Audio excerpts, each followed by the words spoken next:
Miss Zheng Yu. Well, hello. Where are my fans? Where are my fans? Thank you. Yeah, this is Liz. That's me, Liz. We are both part of the Nerd Night organizing committee. Nerd Night. What is Nerd Night? Well, Nerd Night is a community event reoccurring pretty much every 2 weeks. Yeah, on Monday in fixed time in alternative venues. Right. That's so right. Let me ask you one question. We have speakers, but how do we get these speakers? How do we get these speakers? Well, Nerd Night is your chance to be famous for 6 minutes in an international capital. Any one of you could be a Nerd Night speaker, and we count on you to make this event possible because it's really not possible without brave people like Meaghan. Where are you, Meaghan? Where are you? Where are you, Meaghan? Meaghan! Where are you? I didn't see you, Meaghan. She's in the back. She's in the back. Okay. Well, we will have Mark. Mark, where are you, Mark? Oh, hey, Mark's Mark is over there. Mark There we has go. already done one speak with us, and everyone loves you, Yeah. right? So We also have Julie up tonight, talking about the gender binary. Julie! Woo! Where is she? I don't see her. She's looking hot. She's hiding. And we have Sylvia. Sylvia, where are you? Oh, Sylvia's there. Okay. All right, and we have Esteban talking about harvesting combines. So Nerd Night is not possible without speakers, and there's a nice table there with a video projector thing on it, and you can go over there at any point to the Calendar Queen and to Roswell and sign up to be a Nerd Night speaker. We'd love to talk with you about what your nerdy passion is, and other people here would love to hear about it. So, I have a question for you. what's that? So what if I don't speak English as my first language? Can I make a talk here? Yes, we encourage people from all walks of life and all linguistic orientations to make presentations. And we love to hear about all different kinds of things. This is a very intercultural city, a very intercultural event. So please, come up, have no fear. You'd never know, but Zheng Yu is not a native speaker. And we're going to have an awesome time tonight. Thank you very much to SCORE for hosting us, one of our most regular venues. Get some drinks, have a good time. Also, Phnom Penh International Film Festival happening at the Flicks 1, 2, and 3. Going to be awesome. It's in September. I'm going to miss the entire thing. It sucks. And then the Amatok CrossFit Studio, the first CrossFit gym in the country, opening on street. On street 454, yes. House number 45, I think. Yeah. All right. Right. So we're going to have our first speaker. Yep. Without further ado, where is Mr. Esteban? Esteban. So, Esteban is from Colombia, and his dad is a farmer, and that's why he got crazy about harvesting combines. And he works for MFIs, so give it up for Esteban. Thank you. Thank you. So, why harvesting combines? Well, it turns out that any hectare of either rice, wheat, corn, or soybean takes around anywhere between 100 to 160 man-hours to harvest by hand. In the US alone, there's around 90 million hectares of these crops, and that means we would need around 10.8 billion man-hours every year.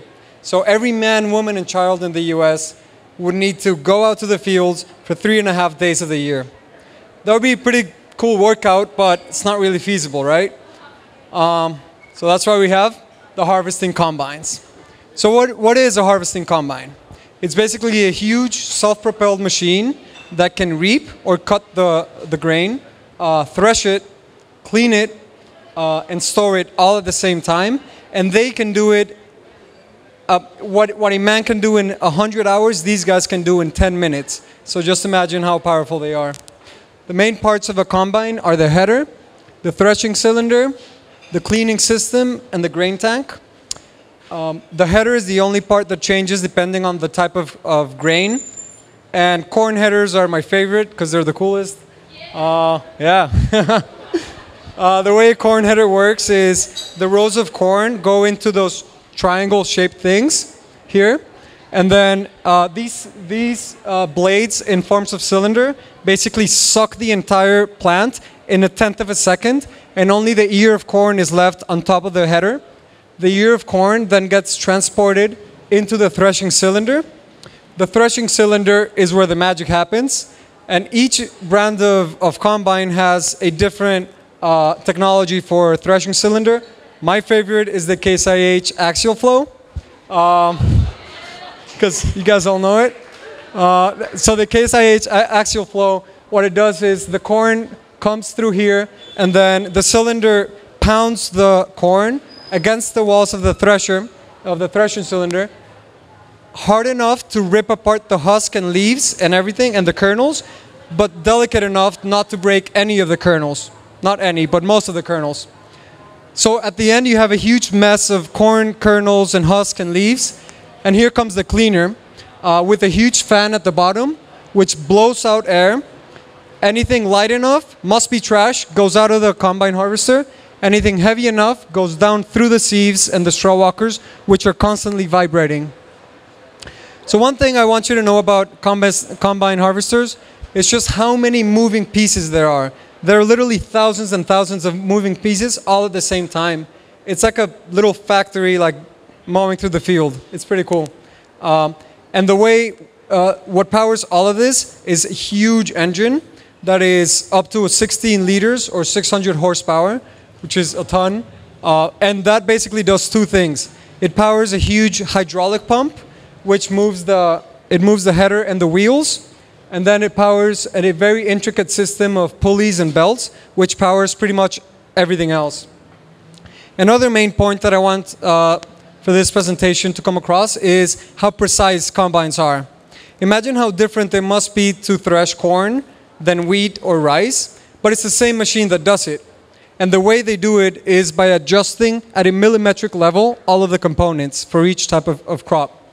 And just to give you some numbers, only around 2 to 3% of the grain gets thrown out, confused as trash, and thrown out the combine, and only 0.5% of the grain is damaged.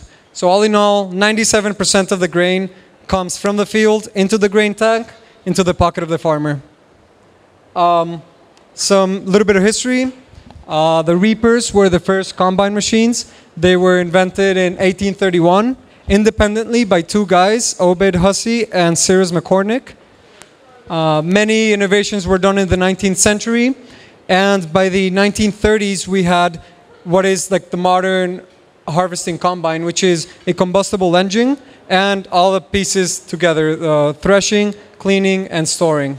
And from the 1930s to the present, we've only gotten bigger, better, faster, and more efficient until we have the biggest combine in the world.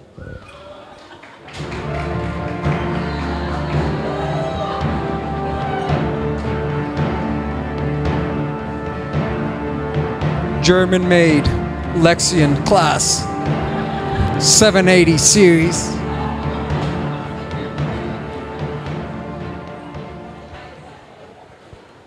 Anyways, a fun fact about combines is in the US, there's a thing called combine demolition derbies, which is where, yes, enthusiasts will grab really old combines, smash them together to see who can destroy the other guy.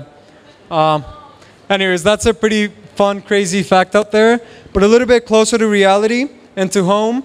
In Cambodia, around 3 to 4 million hectares of rice. Almost all of them are harvested manually, but combines are starting to make a presence increasingly.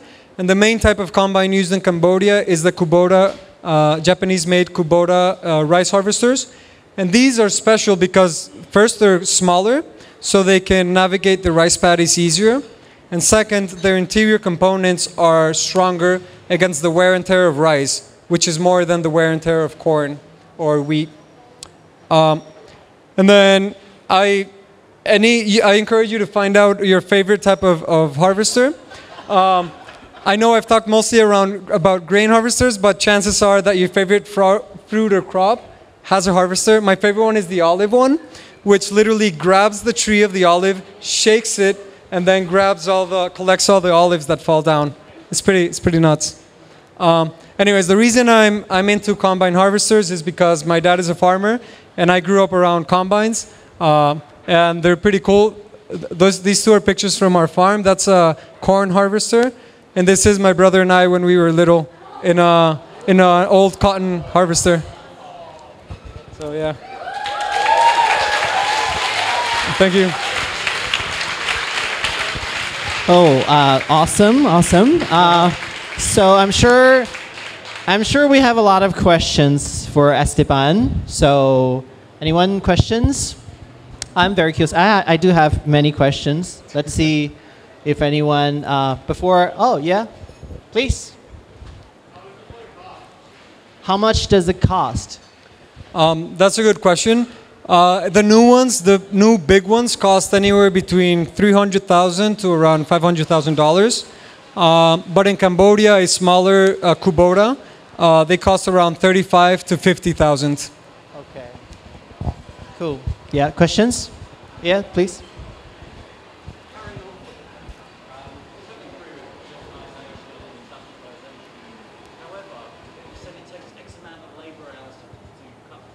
Right.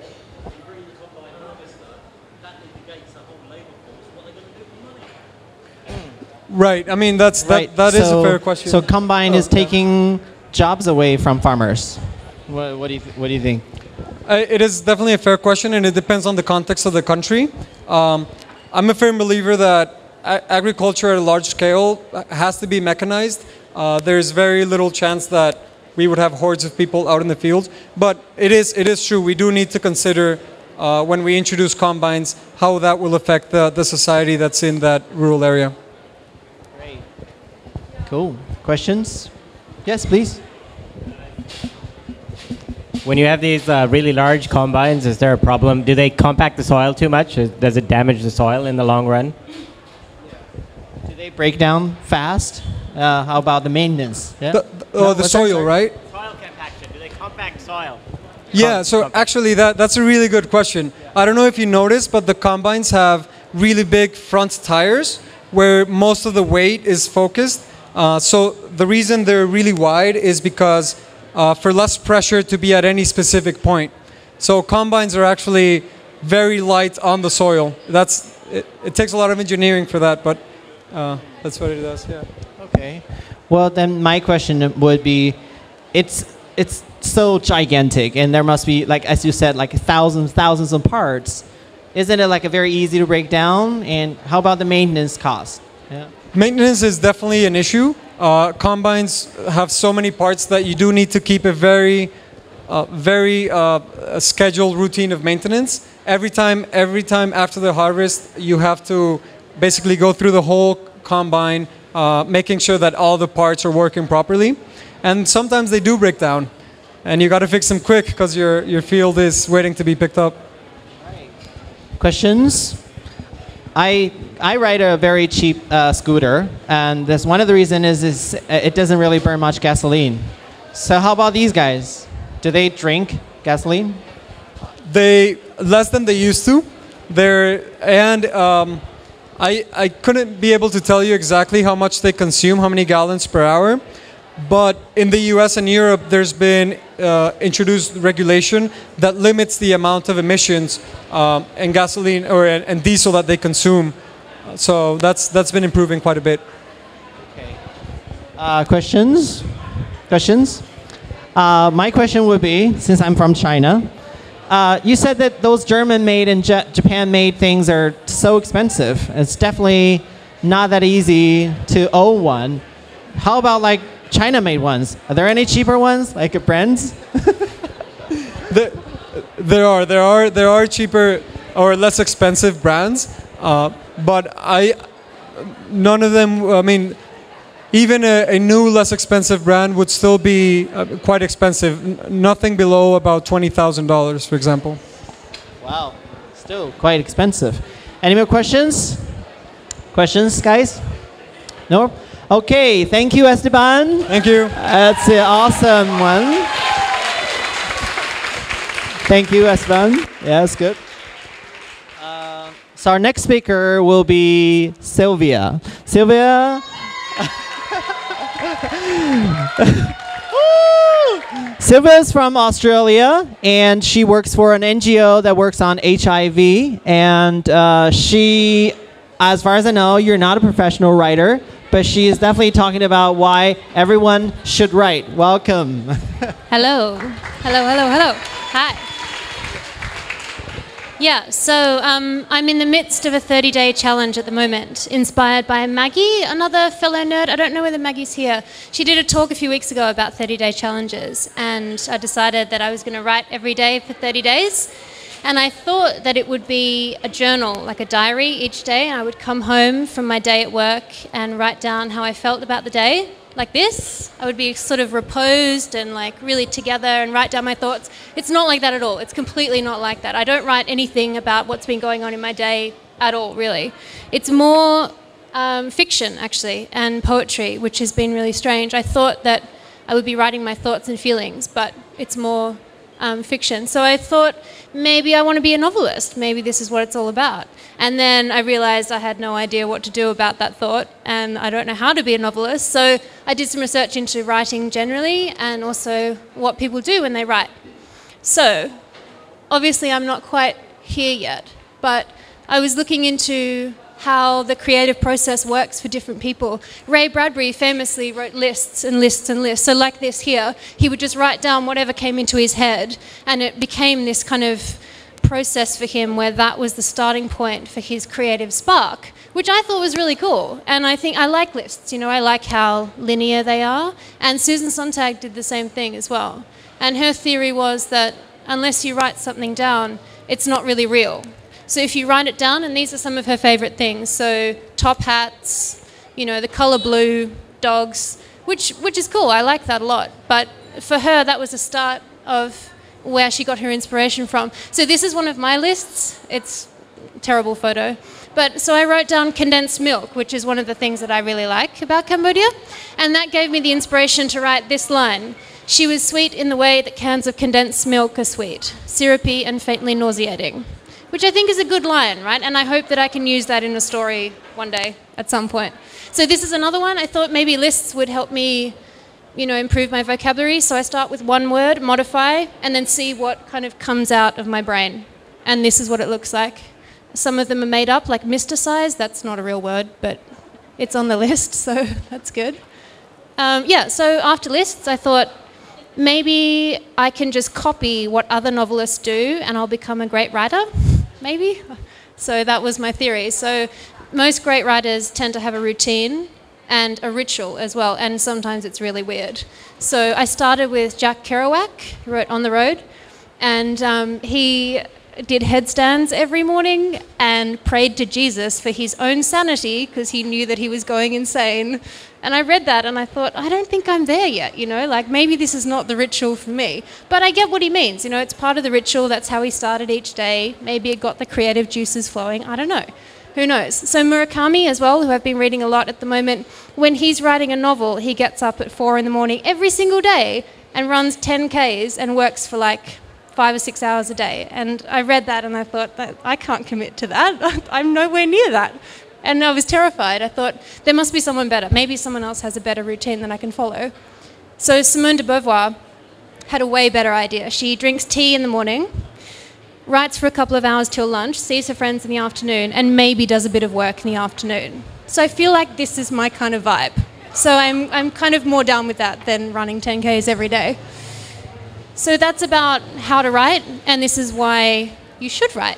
This is the point of my talk. So this particularly is about handwriting. So there's some interesting research about handwriting that shows that we write better when we write by hand compared to when we type, which I think makes sense because it's a different kind of mental process, right? So we write in more complete sentences when we write by hand. And also, if you're learning another language, particularly something with a different script, it's actually easier for your brain to recognize handwritten characters in Chinese and Japanese than it is when it's typed. So there is a different process going on in your brain when it's handwritten compared to typing. So it's good for your cognition, blah, blah, blah. Also it makes you happy. Writing makes you happy, statistically and scientifically. Particularly good for PTSD sufferers. I read a report the other day about how people with PTSD find the process of writing really beneficial, which I think is really interesting because it changes the relationship with that trauma that you have, which is good. So now for the feels, right? So the word for when you write your own feelings down is called expressive writing. And it's really, really beneficial for you. I really recommend to try it. It makes you more grateful for the things that are around you and what you go through. It's also really good for motivation as well. And it honestly does make you healthier. So this is like a fact. It's not just me saying it. It actually improves your blood pressure, lung function, liver function, blah, blah, blah. So I'm going to read you a poem that I wrote recently. In the hallucinogenic heat of midday, the sun beats down and rebounds off sandstone walls, rendering weary travellers dizzy, disoriented, gasping for breath. I meet the gaze of a 1,000-year-old stone face with broad, flat nose and lazy, half-closed eyes. His face is windswept, faded, smoothed by time. A fine layer of red dust covers his cheeks like sunburn. So I wrote that when I was up in Angkor. I mean, it's not very original, you know, whatever. People often ask me what my favourite books are, and here are a few. If you haven't read American Psycho, I mean, the film is great, but honestly, read the book. It's 10 million times better.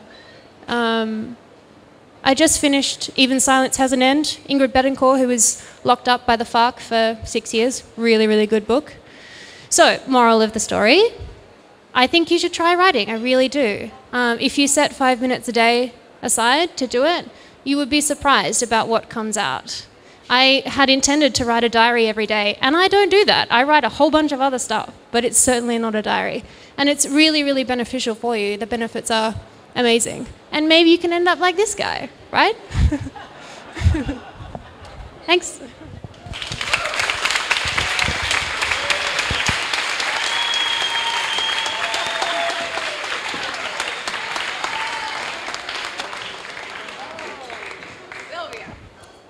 Thanks. I don't think so. Maybe turn it on. Yeah. All right, so any burning questions from the audience? Here.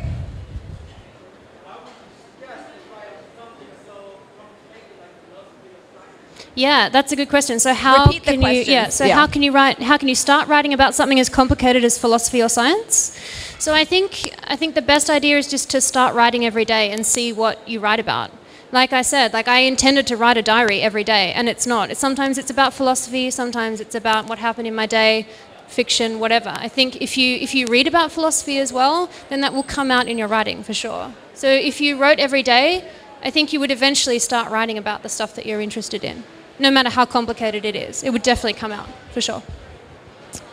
All right. I have a question. Yes. Because you mentioned routine. Yes. And this sort of what the routine is, and it could be getting drunk, or it could be tea, and it could be hanging out with friends. Routine. But yeah. So this sounds like discipline. This sounds like there's some element of discipline that's very important to the writing exercise. Yeah, well, I thought that too. And then I realized that I don't want to run 10Ks every day, and I don't want to get up at 4 a.m. and write a novel for 6 months, and that sounds awful. So I think whatever it is that your routine is, then that's all good. If it suits you, fine. Maybe you're the kind of guy who can get up at 4 in the morning. I'm not, but whatever works for you. And I think, like, I can't write in the morning. I have to write in the evening usually. So the more you do it, the better you know, like, what works for you and what doesn't. So just give it a go and see what your routine is. As long as it's on a regular basis. Yeah, I mean, do it for 30 days and see whether you like it. You might hate it and never want to do it again. That's fine. But it's good to try it out and see what happens, right? Okay, all right. Here we have a burning question. Yes.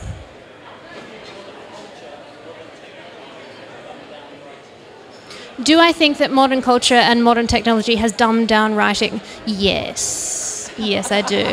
I do. Well, I mean, maybe that's a bit harsh, but I mean, like, I read Twilight, which was truly awful. But I kind of get the appeal of it. I think it's just that it doesn't appeal to me. And really, if Twilight is the only thing that you can read, fine. I'd rather you read that than nothing else, right? So I think you got to pick your battles. I mean, Twilight is terrible, and it makes me sick inside to think that I read that, all 6 books or whatever it is. But I think books aren't dead, and I will never admit that they are. Okay. One more here. Holly? Yes. What do I plan to do with my writing? That is such a good question. Well, this is the poem that I read you is the first one I've ever shared. Woo! Woo! Thanks. First time hearing the poem here, the words of Sylvia Mead. The words, all the words. But actually, in the interval, I'm going to give out some paper, and everyone's going to write down a word, and I'm going to collect them, and then I'm going to write a story out of the words that you guys write down. So maybe that'll be my second share. I don't know. I mean, I have a plan in my head that I will write a great novel, but I feel like maybe that won't happen. But I can dream, right? I can dream. Okay, so for some of you guys in the back who are talking really loudly, which is really distracting for the Q&A and for the speakers, please keep it down a little bit longer because she just said something really exciting, which is that there's going to be paper distributed at intermission and everyone gets to put in their words and she'll write with the words. But really, the acoustics in this place are terrible. So when you speak in the back, it's really hard to hear, even for me, hearing her with microphones on the stage. So please be attentive to the speakers here. It's not a great acoustic venue here. Okay, one more question here. Do you have trouble writing? Do you get writer's block? And what do you do about it? Do I get writer's block? Oh, I was hoping for that question. Yeah, I do. Actually, weirdly, I sat down to when I first started. Like I said, I thought it would be a diary, like a journal entry each night. And I sat down and I had my book and I was like, right, I'm going to think about my thoughts, and nothing came up at all. And I thought, what is going on here? This is my own personal shit that I'm meant to be writing about. Nothing at all. And then I sort of gave away that idea and I thought, well, maybe I'm more interested in stories or something, whatever. But writer's block is so interesting to learn about, and people have really weird ways of getting over it. Writers always get drunk and oh, I need to get over my writer's block. I need 10 whiskeys, whatever. But it does honestly happen. And I think writing is a skill like anything else. The more I do it, the better at it I get, right? So if you practice every day, you will write better than you did at the start of the month, for sure. And I think that's part of writer's block as well. You just got to practice at it and not let yourself get caught in a block and never get out of it. Yeah. All right. One more burning question here. What?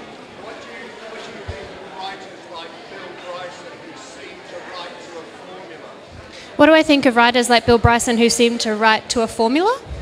I think Bill Bryson is fantastic enough to be able to do a good formula. But I know what you mean. I'm not the kind of person who can read 10 Jodi Picoult novels because they are all exactly the same. And I don't like that.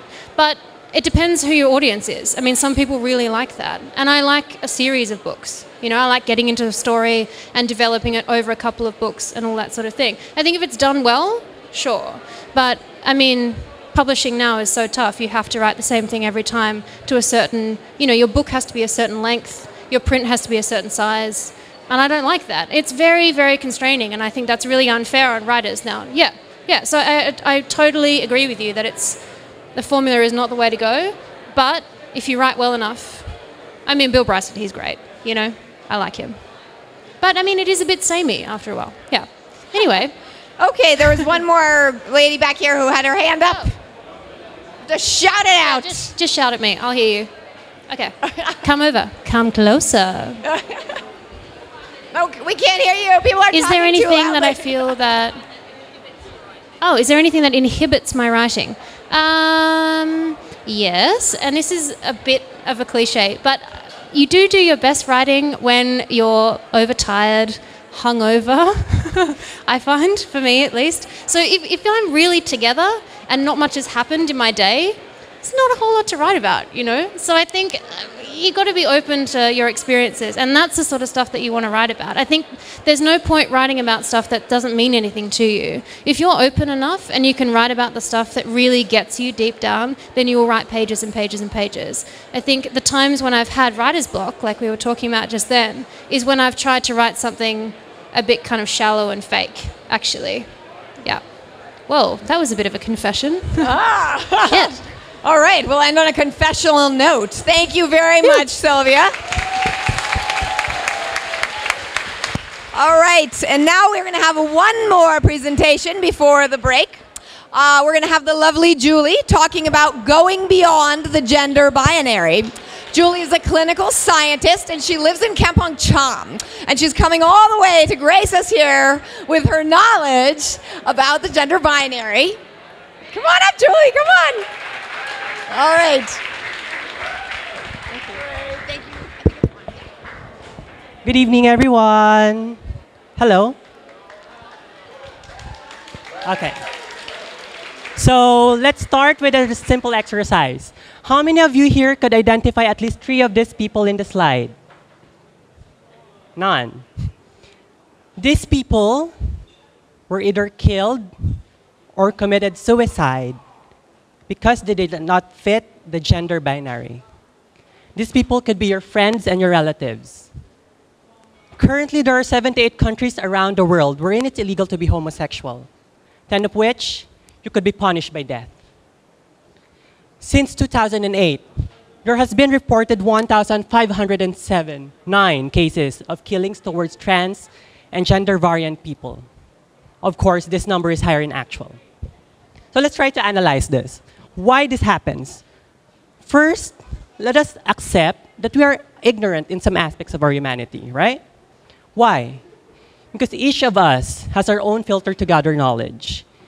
And then this information that we use to gather knowledge, when you use in order to classify a specific group of people, just because they have the same characteristics, leads us to develop stereotypes. All of us have stereotypes. Some of us have stereotypes that all Arabs are terrorists, that Italians speaks with their hands, right? Or women is weaker than men. When you use these stereotypes, and then you judge this group of people without looking at the relevant facts, you develop prejudice. And when you use this prejudice to deny someone else's basic human right, or just simply social participation, that leads to discrimination. Unfortunately, sometimes killings and death. Good evening once again. This is why I am here tonight. I would like to shift that imbalance between ignorance and knowledge regarding gender and sexuality. And hopefully, by the end of this talk, I can find allies in all of you so that the hazardous triad of stereotypes, prejudice, and discrimination will be alleviated, if not totally eradicated in our societies. Is that okay? So to begin with, let's do a little exercise. So I would like you to bring out your rainbow thinking hats, if I may say. First question, when you were born, based on the shape of your genitalia, what did the doctor prescribe and told your parents? Did the doctor said, you have a boy? Or did the doctor said, you have a girl? Okay? Keep your answers for now. Next question. Because of this genitalia, how did your parents raise you to express your gender? Were you raised to play with dolls, pink, and everything nice? Or were you raised to play with action figures, everything blue, and play with everything brute and strong? Keep your answers. Answers this, huh? Okay. Next question.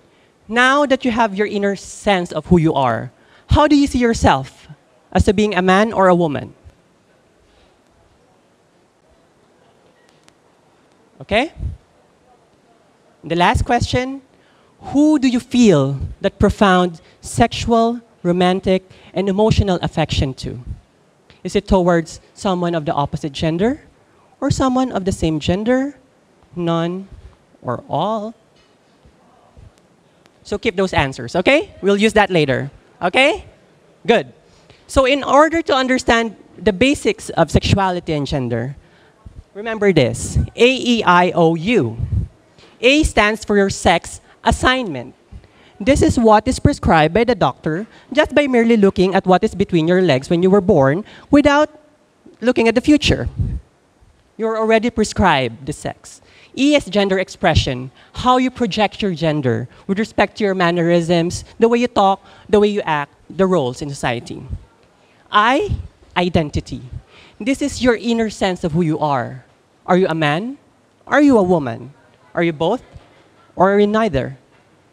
And O is your sexual orientation. Who do you develop that profound, emotional, romantic affection to? Okay? So going back to our exercise, for sure, if I'm going to ask a raise of hands within the audience, most of you would conform to this model. Right? This is the traditional sex and gender model, or in social terms, the principle of heteronormativity or the binary concept. The binary concept prescribes that if you are born with a vagina, you are a girl. You should act feminine. You should identify as female. And you should only fall in love with men. Actually, this AEIO doesn't necessarily have a connection.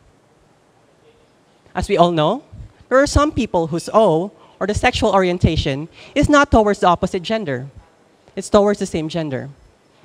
I'm not too much into labels, but if you want to put a label on this, these are people of homosexual experience. Also, as you know, there are people whose I, gender identity, and E, gender expression, is not aligned with their A, or sex assignment. These are people of transgender experience. So as you can see here, ladies and gentlemen, the principle of binary concept is very limiting. It's black and white, penis, vagina, male and female. It is non-inclusive, right? So the question is, should we change the people to fit in this model, or should we change the model to fit the people? I say, we change the model. Therefore, imagine sexuality as a big sphere. And each point in the sphere is a unique combination of your A, E, I, and O. Each point unique. Therefore, this is a sphere which would be comprised of 7 billion points. Each point unique, everyone equal. And hopefully, by understanding this concept, we could promote respect of our individuality and diversity towards equality. And hopefully, we could have acceptance in our societies. We shift our human interactions to quality more than quantity. And by this, we can say we reclaim the dignity in our humanity. Thank you.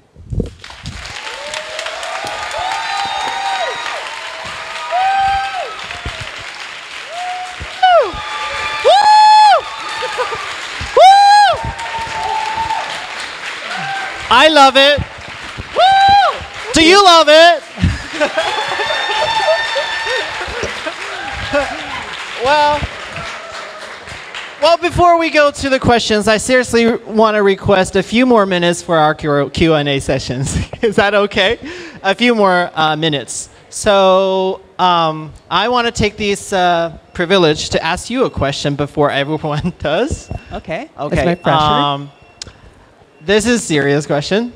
I think I understand this AEIOU formula, but may I ask you, how do you describe yourself with this formula, Okay. AEIOU? So before I answer the question, I would like first to clarify to everyone that if you are aware of your AEIO, because that AEIO is you, okay? And make sure that that AEIO is you, huh?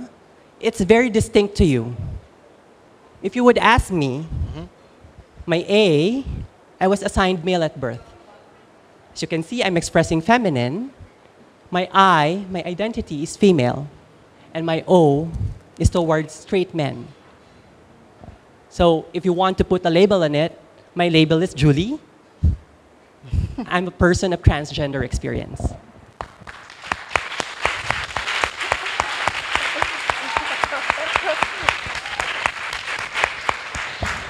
Okay, questions, please.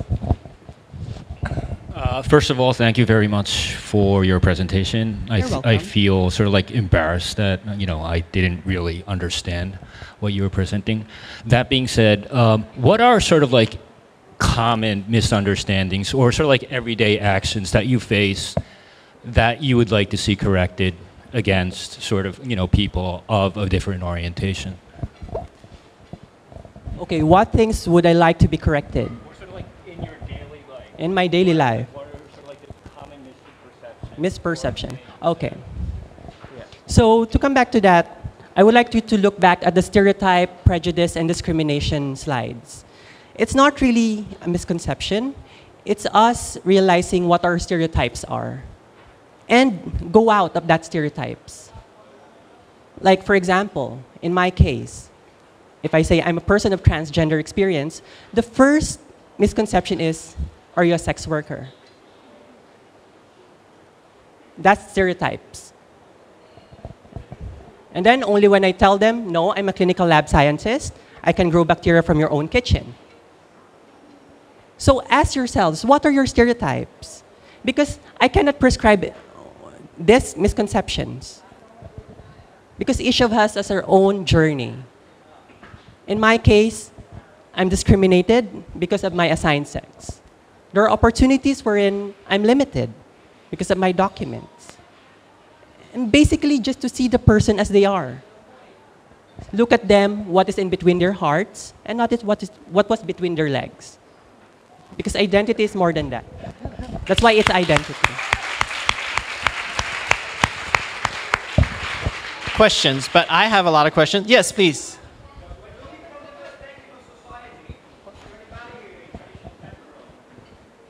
Sorry. Pardon?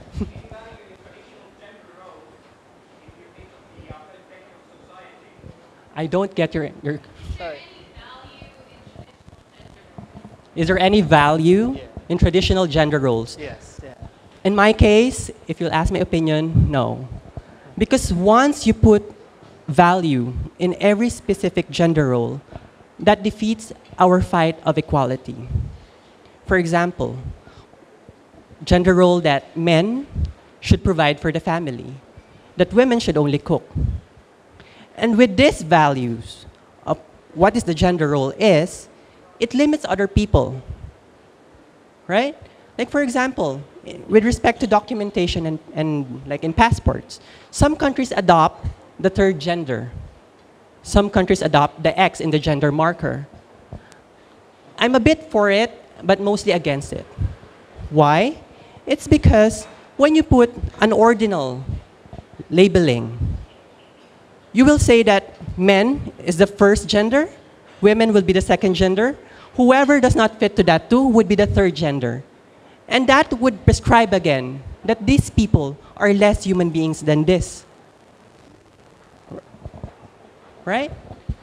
It's a matter of seeing the person as your equal, regardless of who they are, not the roles that they play. Okay. Simon, yeah, your question?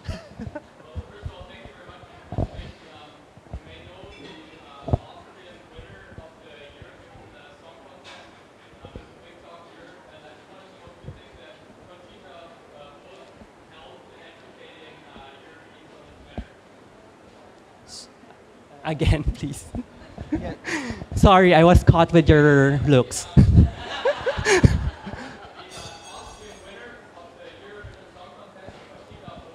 Okay.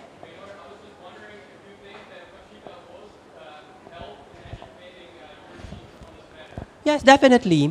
Any social and media representation of people who does not fit in the binary is helpful. As what they said, good or bad, publicity is publicity. You know? Like Conchita Wurst, she identifies as a drag queen. She expresses not really stereotypically female and male. But just for her to be in the Eurovision and to win will already show society that some people does not fit in the gender binary. And for sure, if these people would ask, why? Why? I think that's a start. Because it's questioning why, how, who. And then by that, you understand the person more. Okay, yes, please. Yes.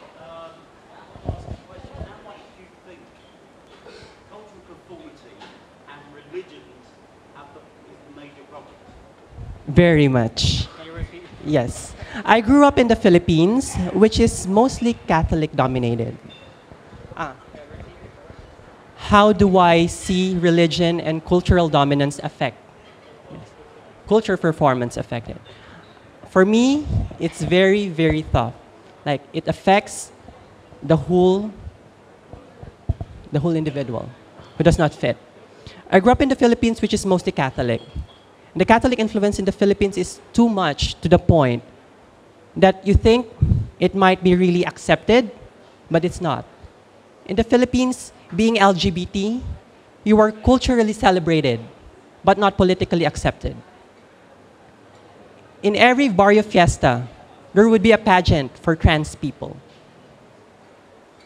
But as long as these people just show them and make them laugh, they're accepted. But with respect to policies, gender identification, civil union, adoption, social rights, number one, exclusion.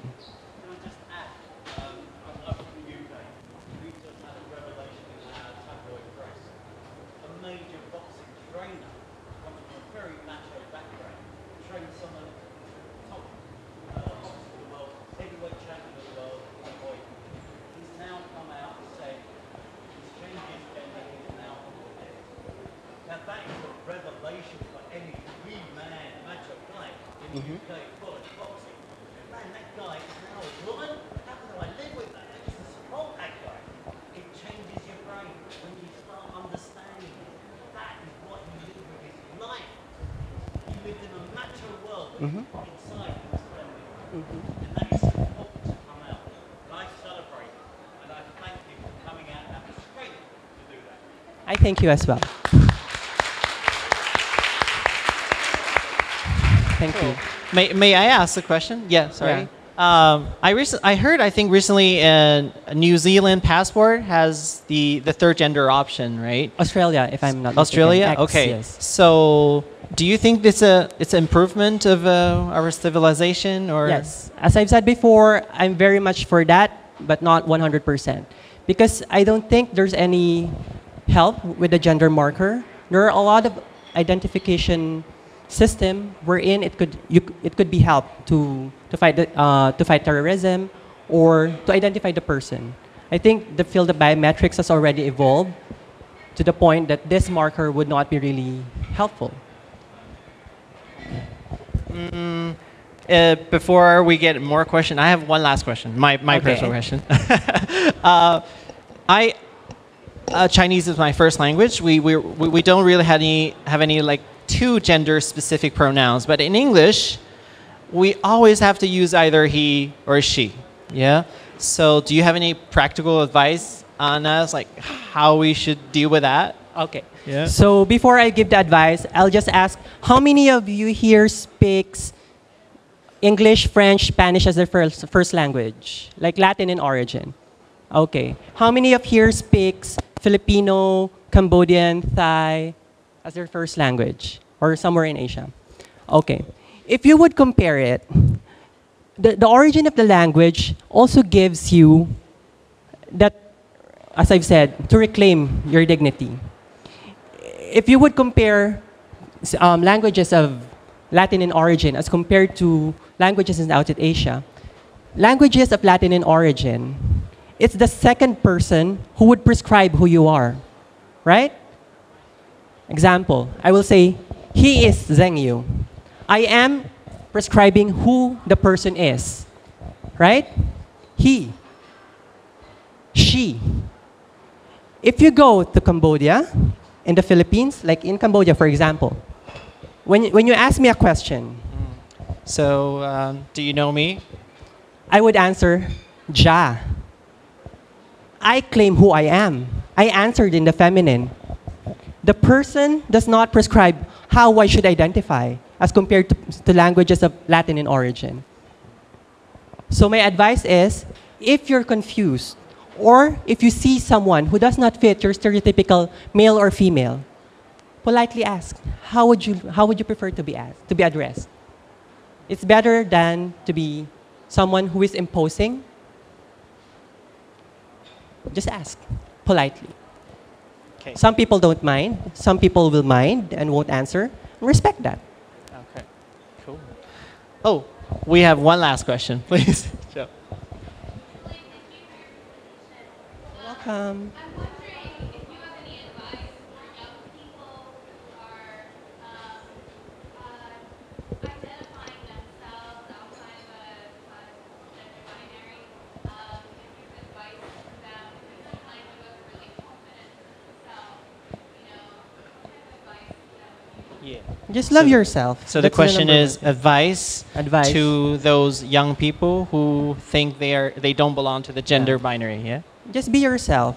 Like, it's the first thing is to accept who you are. It's really the set of your identity. Because that's why it's identity. It's I. Nobody can prescribe that. And for those people who does not fit in the gender binary, there are other peoples like you, like us. And I think it should be the start of the revolution, that to accept that there are people who does not fit the black and white. And I think if we accept that, it could be more of a colorful world. And also advice for us adults is maybe this could be the time as well to reconstruct the model, gearing up or raising children, not to raise them in the binary. Like my nephew sometimes play with pink. And for my sister, she doesn't mind. What she told me, he's a child, he wants to play whatever he wants to play. Because I think that would be our role as adults, to guide these people, not to restrict them, not to mold them into our perception of who they should be, not to mold them based on what was in there or what is in their genitalia. Cool. Thank you, Julie. Thank you, thank you. It's a wonderful presentation. Thank you.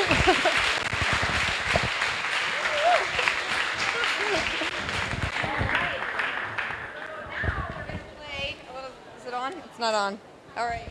Now we're going to play a little social psychology game with you guys. Nice transition between the last speaker and the next speaker. So we have some questions. We want you guys to get ready. We want you to find a nerdy neighbor. And we're going to go through a couple of pop social psych questions. So I want you to, can you run the slides? Yeah, okay. I want you to turn to a nerdy neighbor, not the person you came here with, someone you don't know. Okay, somebody you don't know. Find a nerd you don't know, not the person you came here with, Ramon. Our next speaker, Mark, from Ireland, whose English is pretty esoteric for me. Welcome, Mark. Thanks. Hello. Hi. I'd like to talk to you about social psychology a course took last year, and the first thing I'd like to talk about is research by Milgram in the 1960s, who talked about how obedient people are. He found that most people are actually willing to commit absolute acts of brutality on complete strangers when asked. It's quite remarkable. Another famous piece of research in the history of social psychology was at Stanford in the 1970s. They created a fake prison with 24 average guys. It turned into who are guards and prisoners. But unfortunately, it had to be abandoned after they went crazy. Basically, the guards became increasingly sadistic.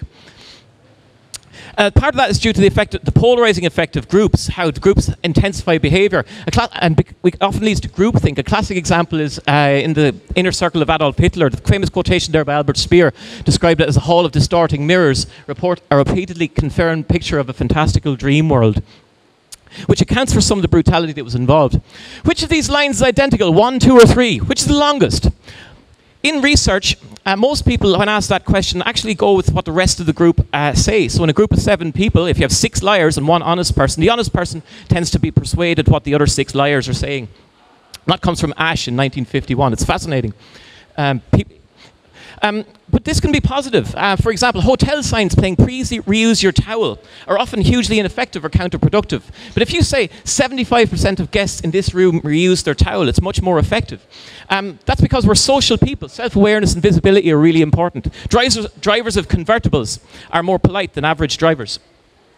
But we're also more individualistic nowadays. In research about these pencils, 77% of Americans chose the orange one, the solitary one.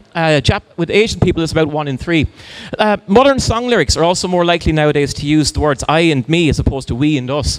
We're also choosing more obscure baby names for boys nowadays. But also, we don't really understand much about ourselves. We are remarkably bad predictors of what makes us happy.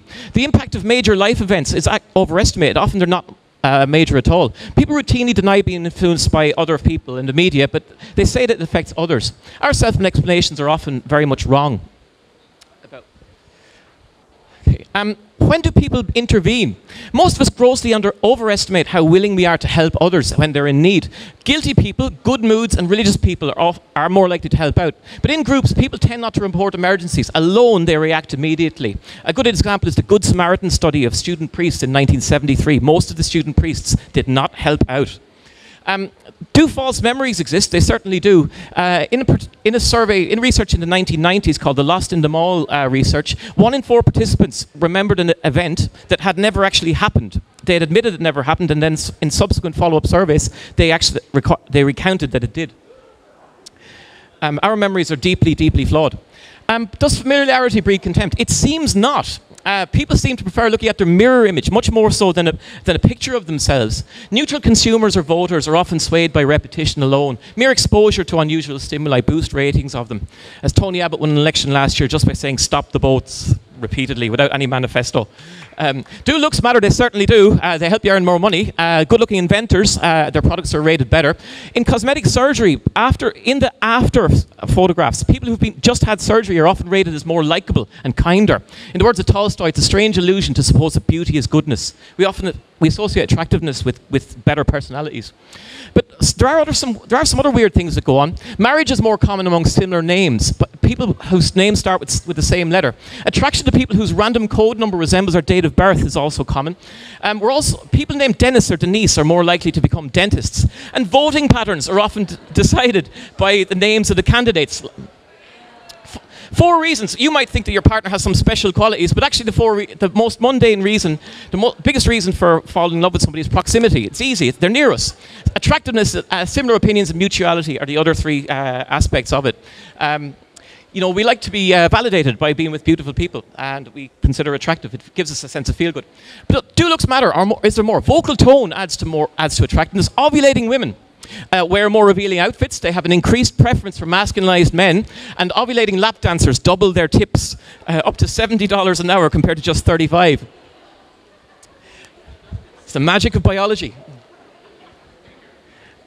Women, who's romantic? Women give more importance to honesty and personal characteristics, but actually attractiveness is similarly important to both genders. Men demonstrate romantic feelings sooner than women. We're also slower to fall out in love. 4 in 10 men will say "I love you" within a month of the relationship beginning. On average, it takes 88 days for a man to say "I love you." It's 128 for a lady. But what are our preferences? Do we have a fixed type? Kinda. But our stated fixed type is not actually that fixed. It's not consistent with actual speed dating behavior. It can change over time, and it can revert backwards. Praise of a man from another woman is often a bigger contributor. So the influence of a third party is often a contributor compared to the man's actual dating profile, or what else. Why do couples stay together? Well, faithfulness, happy bedroom adventures, and sharing of chores. The 3 key reasons. For every negative interaction, try to have 5 positives, though. It's not good enough to just kiss and make up or take somebody out to dinner if you've upset them. You need to do 5 things. If you're not sure if you'll stay together, ask someone. A 3-minute video of a couple is often enough to see if they will stay together. Who's happy? Older people, people in Nordic countries, people with happy friends. It's contagious. People who exercise and cook. Gun-free households, because visible weapons increase aggression, but not necessarily attractive people, although they may be enriched by the natural advantages such as increased salary and so on. Where did I learn this, I hear you say? This was a course I did last year on social psychology. I'm not a professional. This was a 50-hour online course I did on Coursera. It re-began recently, and I'm recommending you sign up if you can. It's in several languages. The course book is named there, and that's where a lot of the quotations and the information for the presentation come from. It's really fascinating, and it's free.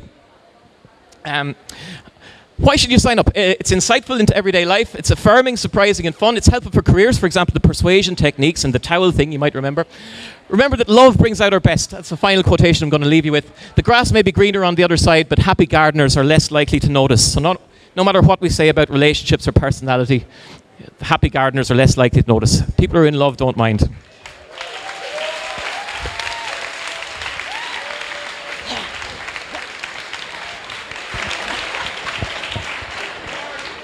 Oh, Mark. So, I understand that you're not a professional social scientist. I am a social scientist, but not a psychologist. But I understand that you did a little experiment here tonight with our very own group of nerds who would seem to be a lovely group of individuals. What were your results? They do seem very kind and charming, don't they? They do seem very kind, and they're all friendly faces. I'm sure you guys would, if somebody was in need of help, you guys would help out, wouldn't you? Would you help out? No. How many of you would stop and help a stranger? Can we get the photo, please? You guys, I'm sure, would like to think that you might help out a stranger who is ill or sick or whatever. Do you recognize this person?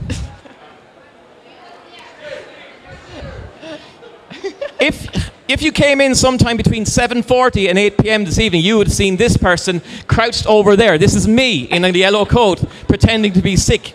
And in the 20 minutes, 76 of you walked right past me. 67 people came in and 9 people went out. One person asked me if I was okay, and that was Francois, who's the owner here at that Score Bar. So not one customer stopped and offered help. I was doing my best. I've done acting. I was coughing. This kind of thing. I had tablets and water and all that kind of thing. Maybe you thought I had Ebola, for example, but you didn't really help out. Okay, so can we have any burning questions on social psychology for Mark? Yeah. Somebody, questions from the audience. My apologies for the pace of the presentation, by the way. Originally it was intended to be 3 or 4, but because I'm currently living under a death threat and have to leave the country, I'm going to just do one nerd night, and this is going to be my last. So, yeah, please, all right. Questions? Burning questions, social psychology. You all want to be psychologists. Some of you are psychologists. I'm sure. Somebody must have a question. Yeah. Ah, yes, the man with the questions tonight. Where was that research done, and what group did they do that research on? Because it's not global. It's not culturally global. It is not global. For example, I mean, the thing about drivers in convertibles being, being less aggressive, I mean, that might be true in the US, but consider, I mean, why do motorcyclists in Phnom Penh behave the way they do, for example? So it certainly isn't global. Most of the research comes from the US. The thing about the hotel towels comes from Luxembourg and the Swiss Alps, research in Europe. And there's been some research in Japan as well. The Milgram experiments, the one with the electric shocks, were repeated in several countries all over the world, and the results were similar. Also with women as well. Mark, I'm going to be really negative here. Sure. Unfortunately, I think a lot of psychological research comes from media and marketing, and it's all about selling. And to make you believe in a certain ways so you buy. Facebook, Google, Microsoft, they all do it.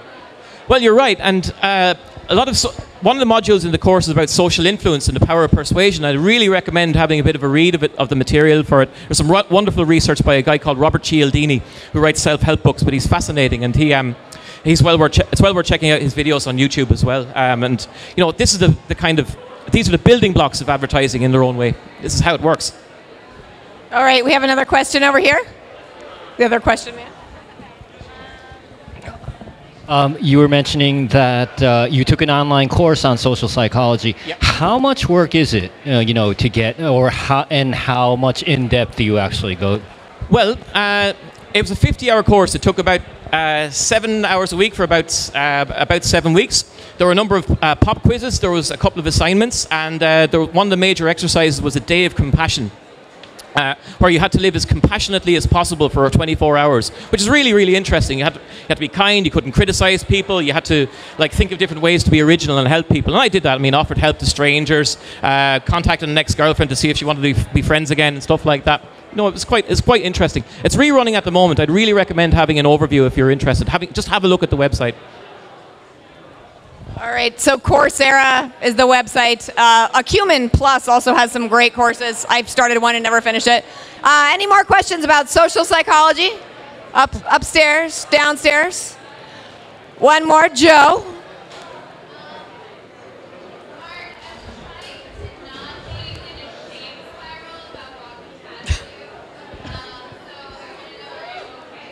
I'm feeling great, thank you very much. I appreciate your compassion and your kindness, and it does count after, so that's fine. All right, very good. Thank you, Mark. Second time Nerd Night speaker. Thank you. Should any of you other nerd alums like to speak again, we are recruiting. Please see Jo, who just gave us our question. She is the calendar queen for this period. We're always looking for speakers. We can't do this without you. We got to keep churning through all this facts, all this information, all this fun learning. We have one more fabulous speaker for you tonight. Her name is Meaghan. She's from New Jersey. She's American. It's the land of mutts. And she is going to talk about hybrid vigor and why you should mix your babies. So please give it up for Miss Meaghan. Hey guys.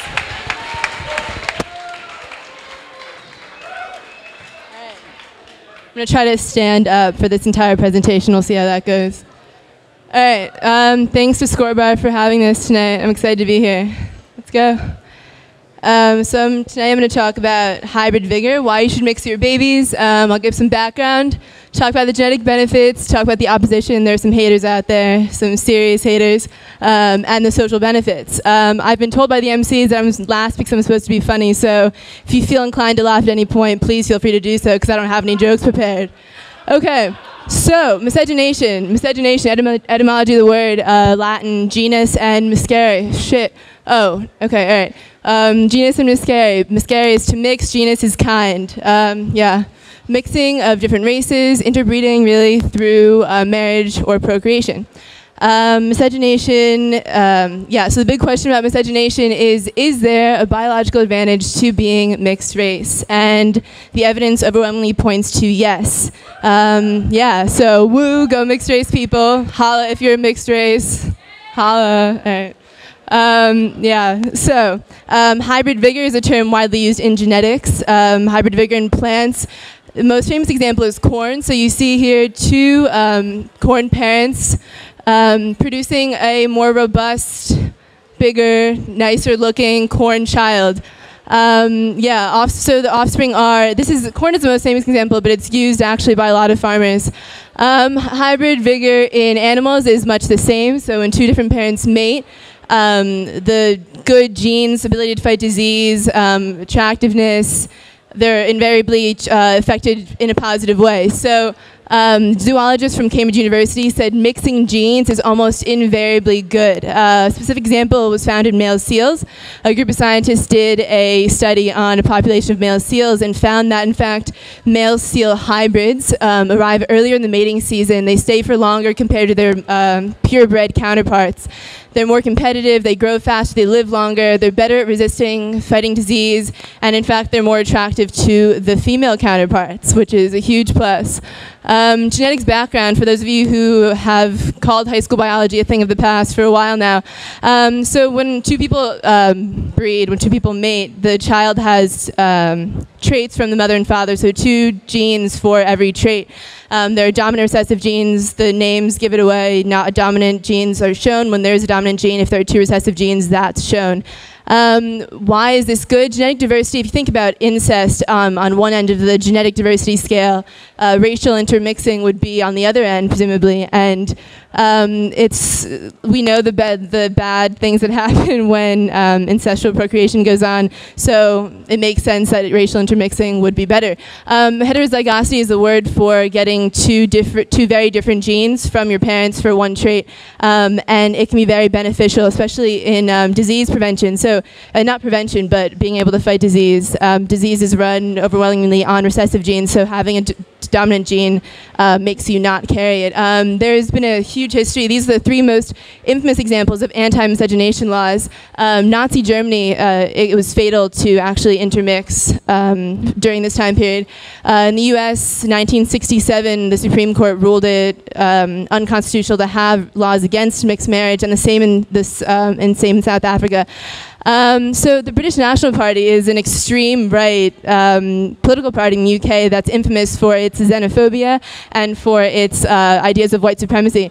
Their constitution says, one sec, it says that it's wholly opposed to any form of racial integration between British and non-European peoples.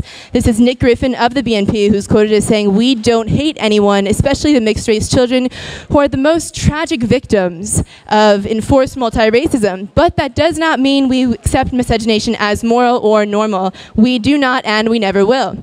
This is Robert Phillips, another member of the BNP, who's quoted as saying, "I think miscegenation is wrong because at the end of the day, the child is nothing. It's too white to be black and too black to be white." I think we'd get along really well, you know? So yeah, there are people who really, really are very against it, and this is in the modern day. A guy at UNC did a study on mixed race people, mixed race teens specifically, in comparison to their monoracial counterparts, and found that mixed race teens are at a higher health and behavior risk than purebreds, so to speak.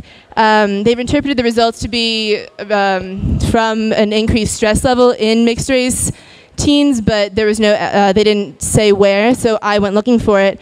I found an interview with a woman named Sharon Hall, who has a black parent and a white parent, and she said that she grew up for the first part of her life in a primarily black community and felt very out of place, primarily white community and felt very out of place, and then moved to a primarily black community where she thought, oh, maybe I'll belong, and she just didn't, like her black friends were telling her to be more black, her white friends were leading her in the opposite direction, she was very confused.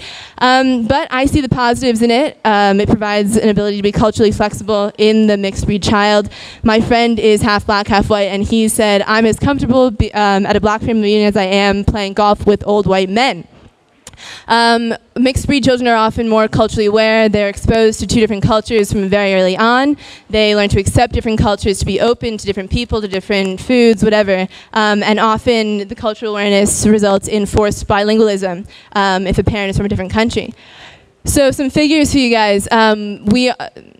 Mixed race people are the fastest growing minority in the world right now. The 2010 US Census showed a 32% increase in the mixed race population in the US as compared to 2000, which is the first year actually that the US form allowed people to check off more than one race on the form. So here's some awesome mixed race people. Yeah, so the main takeaway, I think, from this presentation is why mixed race people are almost always more attractive, more successful, more funny, more throw positive attitudes out there. Yeah. So these are the pictures that I used. I didn't want to be charged with like plagiarism or anything. Geneticist Arathi Prasad has a really great documentary out there. It's called "Is It Better to Be Mixed Race?" And she, yeah, it really piqued my interest in the genetic benefits of being multiracial. So if you're interested at all, check it out. Thanks.